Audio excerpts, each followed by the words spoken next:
Gain is a barrier to quitting. So another part of your prescription focuses on improved nutrition. Nutritionist Brooke will give you a few simple guidelines to help. Many people fear they'll gain weight when they stop smoking. But the truth is, the average weight gain is only about 7 pounds. Here are a few reasons why smokers might gain weight when they quit. First of all, your metabolism slows down so you don't burn as many calories. Secondly, because your smoking dulls your senses of taste and smell, food will taste a lot better when you stop smoking. And you might be tempted to pop food in your mouth as a substitute for cigarettes. But the important thing here is you can help minimize weight gain and at the same time improve your overall health and feelings of well-being by making some simple adjustments in the way you eat. You may be familiar with the new food pyramid. At the base of the pyramid are fruits and vegetables, complex carbohydrates like pasta, grains, potatoes, rice, and whole grain breads. Complex carbohydrates are high-energy foods that provide the body's basic fuel. We want to concentrate on eating these foods in order to build a strong foundation for the rest of our diet. In the middle of the pyramid are dairy products and meats. Now, because some of these foods are high in fat and calories, we want to try to eat them in moderation and pay attention to the way they're prepared. Meat should be baked, roasted, grilled, but never fried. And finally, at the top of the pyramid are added fats and refined sugars. These foods tend to be higher in calories and have very few nutrients to offer. Later, I'll show you how to cut back on them. First you tell me I've got to exercise, now you tell me I've got to go on a diet too? No, not at all. You're going to eat healthier and you're going to eat more than you've ever eaten before. In the 4-week program that follows, I'm going to show you how I shop for groceries, how I fix meals at home, and how I eat on the run. You'll learn how to cut back on fat, cholesterol, without giving up the taste, convenience, or the fun of eating. These tips will help minimize the chances of gaining weight while you're quitting smoking. For many people, stress is a major barrier to quitting.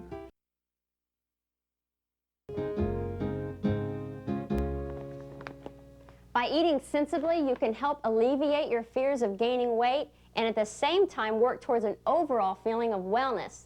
Remember the food pyramid? You want to concentrate on those high-energy foods at the base of the pyramid, eating lots of fresh fruits and vegetables and complex carbohydrates. Also, try to cut back on foods like red meats that are high in fat and reduce your intake of caffeine and alcohol. Are you telling me I can't eat meat? Oh, of course not. When it comes to food, I believe in moderation, not deprivation. Although it is essential to pay close attention to the type of meat you choose and the amount that you eat. When I go to the store, I first look for fish, chicken, or turkey. I always remove the skin when I get home. But if you really like red meat, that's okay. Just buy leaner cuts. Look for the words like round or loin on the labels. Those are the cuts that are typically lowest in fat. And remember, try to trim any excess or visible fat before you cook it. And it's best not to buy meats that are high in fat like ribs, hot dogs, corned beef, and sausage. Why even invite the temptation? And another tip, don't add fat and calories to your food by frying it. Instead, season it with spices, lemon juice, then grill, bake, broil, or saute it. A good nonstick pan can greatly reduce or even eliminate the amount of oil that you'll use. Or try sauteing in a few tablespoons of water, or consider using a vegetable spray. If you do need to cook with oil, use very small amounts of canola or olive oil and try to stay away from coconut oil, palm oils, and lard.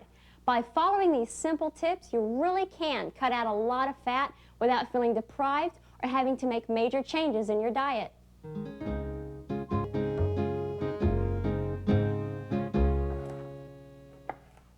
Last week, I showed you how to prepare main courses that are low in fat. Now it's time to start thinking of traditional side dishes as main courses too.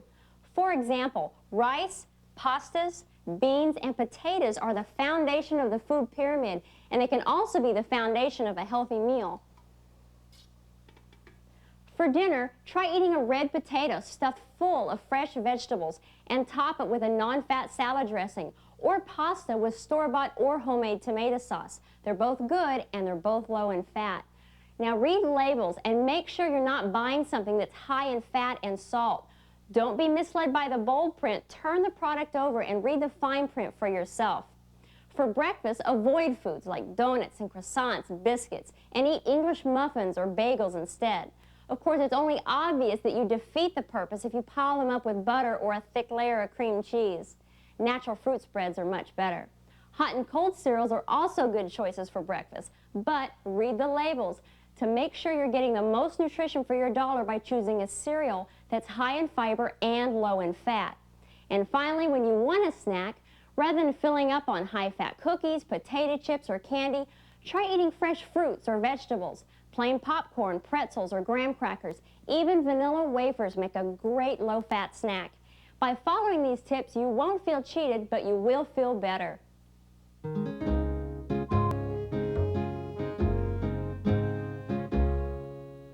This week, you're still trying to eat foods from the base of the pyramid. By choosing from a wide variety of grains, pastas, potatoes, fruits, and vegetables, you're automatically avoiding fat-laden foods and refined sugars. But you may be finding it difficult to eat from the pyramid when you're following a recipe that calls for one of those undesirable ingredients. So here are a few things I do. Whenever I'm baking a recipe that calls for oil, I substitute an equal amount of applesauce. It works great. When a recipe calls for eggs, I use 2 egg whites. Don't be afraid to throw out those egg yolks. And for recipes that use mayonnaise, like coleslaws, potato salads, tuna fish, try substituting the fat-free, cholesterol-free mayonnaise, plain non-fat yogurt, or a creamy non-fat salad dressing. These are simple substitutions you can make in your cooking that will make a big difference to your body.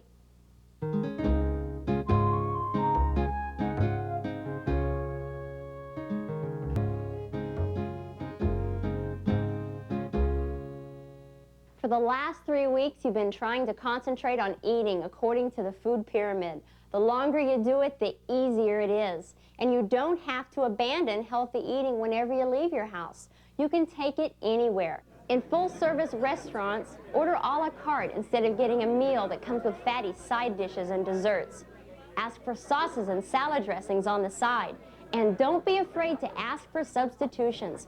Most chefs will be more than happy to grill fish or chicken instead of frying it, or serve rice instead of French fries. And at fast food restaurants, try to avoid the temptations of cheeseburgers and French fries. Instead, think about ordering a plain baked potato or a salad with dressing on the side. And a grilled chicken sandwich is a smart choice, but skip the sauce and mayonnaise. And finally, at holiday times or other special occasions, think about eating a low-fat breakfast and lunch so that you don't feel as guilty about indulging a bit at dinner time. With the tips I've suggested throughout the past 4 weeks, you learn to cut back on high-fat foods and increase your consumption of high-energy foods. This new way of eating has exposed you to a leaner and healthier lifestyle. As long as you put forth the effort to choose your meals wisely, you can help eliminate your fear of weight gain while you're quitting smoking and for the rest of your life.